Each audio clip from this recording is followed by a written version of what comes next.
You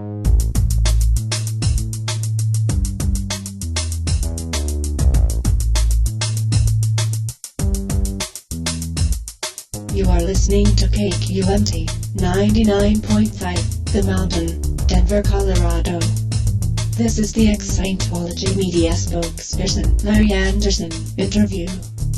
Larry, tell me, sort of take me back to the beginning. When did you first get involved with Scientology? It was back in 1976, and I was making the transition from professional magician to actor, and I was performing at the Paul McCartney Wings rap party at the end of their big world tour, and I was up there doing my magic for them. And as I mingled after my performance, some gal approached me and said, what's your life goals? And I said, well, I'm thinking about transitioning out of magic into acting. She said, well, you should look into this course that they offer in Hollywood all about communication, and it would really help you as an actor. And I found myself a few days later at a place called Celebrity Center in Hollywood. Before I knew it, there I was taking a communication course for $30.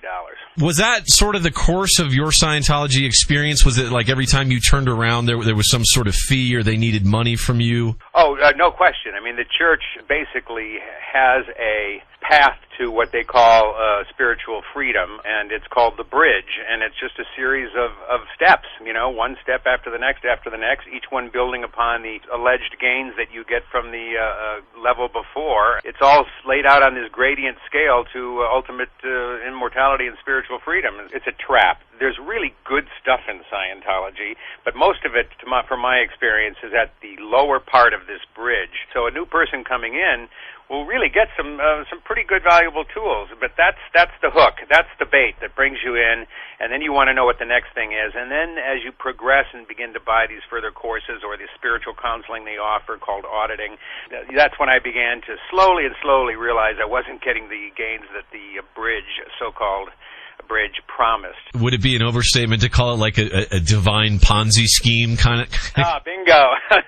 Bingo. It's Bernie Madoff to the 100th power. And people ask the question, how can seemingly intelligent people get involved in this? And all human beings are searching. They're looking for answers. And why are we here? That's why people seek out religion. Where did I come from? What is this, what's this whole game about? So these questions have been asked, for millennia, and Scientology has a good PR machine. Hubbard set out, and he's got policy that he wrote about getting celebrities into Scientology because it can be used for great PR, and it worked very, very well. Most of us have experience with religion in some way, shape, or form. What I'm wondering is how do you start with like a basic course and end up X number of years later, 120, 150 grand in the hold of the Church of Scientology? It escalates very quickly, but you remember I started with a $30 course. After that, the courses begin to graduate to higher levels in terms of price fairly quickly, and $200-300 courses, and then quickly it's $1,000, and then you can buy a package. Like any good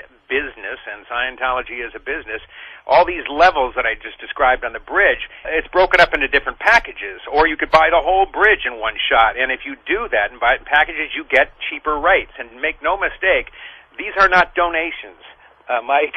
These are fixed fees for very specific services and verified by the fact that every month after you pay for it, you get a monthly statement saying, here's what you bought, here's the service you paid for, and now, in my position, they're suddenly taking the position I made donations toward humanitarian programs that the church sponsors.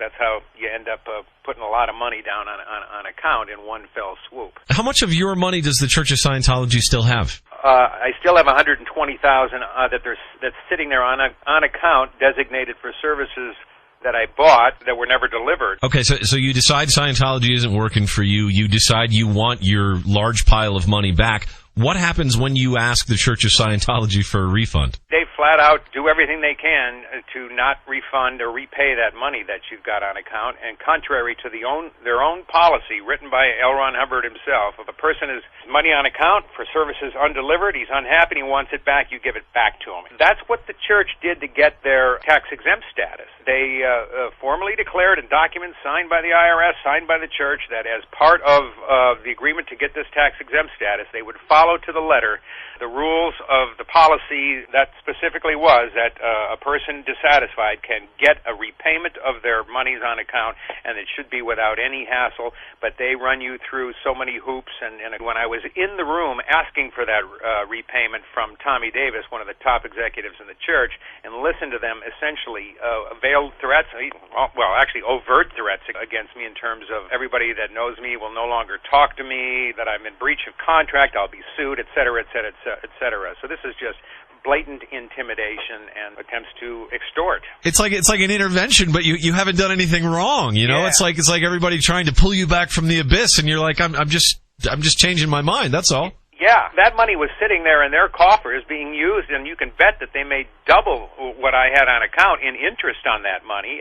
Wow, this is great. We've got all these people's money, and we can build interest, and then if they should decide to, have a change of heart and want it back, they'd say, blank you, buddy, come and get it. Yeah, it sounds like a legitimized cult in some ways. Yeah, I think that word applies very, very well. Yeah, good. Way to sum it all up, Mike. And all right, actor Larry Anderson, I wish you the best of luck in extricating yourself financially and otherwise from the Church of Scientology. Thanks for taking the time to talk to me. And remember, if John Travolta and Kirstie Alley and Tom Cruise show up at your door to try and get you back into Scientology, at least remember to take a picture with them, okay? I have met them, but I don't think they're going to show up at my door. Thank you for your well wishes, and hey, thanks for the opportunity to talk to your audience out there.